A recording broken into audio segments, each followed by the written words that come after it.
Imagine watching a battlefield where one of the most advanced drones in the world keeps getting shot down again and again. Not once, not twice, but now for the 17th time. That's exactly what recent footage coming out of Iran appears to confirm.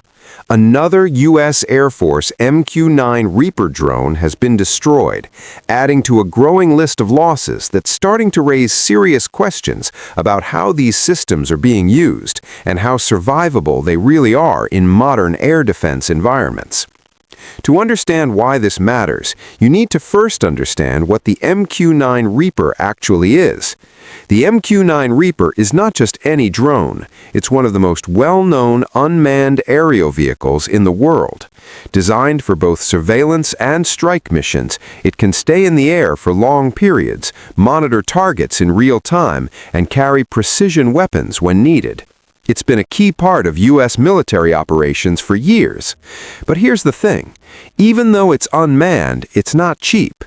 Each Reaper costs close to $150 million, depending on configuration and support systems.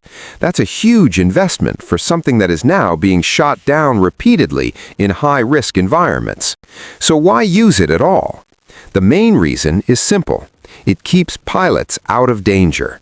Instead of sending a human pilot deep into hostile airspace, the drone can send a drone. If the drone is lost, it's a financial hit, but not a human one. That trade-off has made drones like the MQ-9 extremely valuable, especially in risky operations. And those risky operations are exactly what's happening here. Since late February, there has been a broader air campaign involving operations in or near Iranian territory. These missions often involve penetrating deep into defended airspace to gather intelligence or carry out strikes. That's where the MQ-9 comes in, flying long-distance missions where the threat level is high. But Iran isn't an easy environment. Its air defense systems have been showing increasing effectiveness, especially using infrared-guided short and medium-range missiles. Unlike radar-guided systems, these rely on heat signatures, which makes them particularly dangerous for aircraft and drones that produce strong thermal emissions. And the MQ-9 does. It's not designed to be stealthy. It has a noticeable radar cross-section and a clear infrared signature. In a heavily defended environment, that makes it vulnerable. Now, combine that with persistent tracking, layered defenses, and experience gained from ongoing conflicts, and you start to see why these drones are being taken down more frequently. And it's not just the MQ-9. Around the same time as this latest shootdown, footage also confirmed the loss of manned fighter jets, including an F-15 and an F-16. That's a major escalation in terms of what's being lost, and shows that even advanced aircraft are not immune in these conditions. On top of that, other drones used by regional forces have also been destroyed. Israeli Heron drones and UAE-operated Wingloon drones, both used for similar roles, have reportedly suffered losses as well. This suggests a broader pattern, not just a problem with one specific platform. So what's really going on here? This is a classic example of asymmetrical warfare. On one side, you have highly advanced and expensive aircraft designed for surveillance and precision strikes.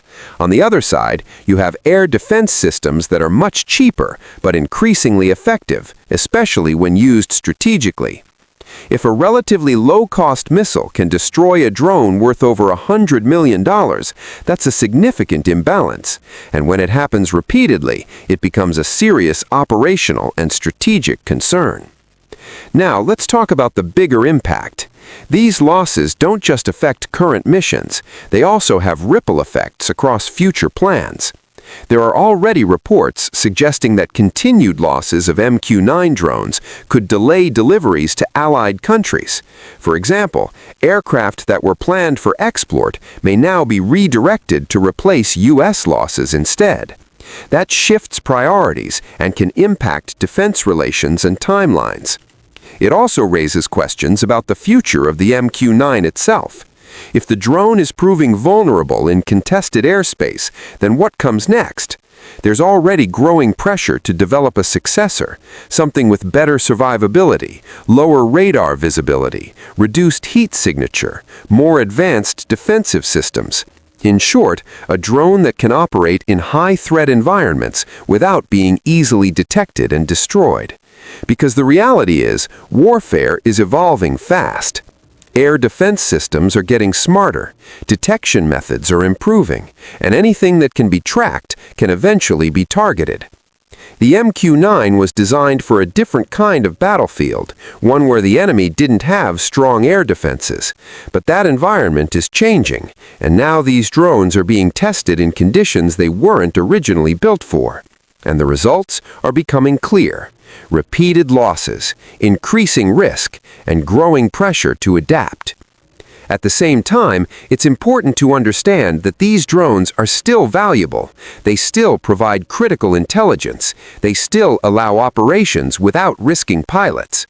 But their role may need to change, or at least be supported by new technologies that improve their chances of survival.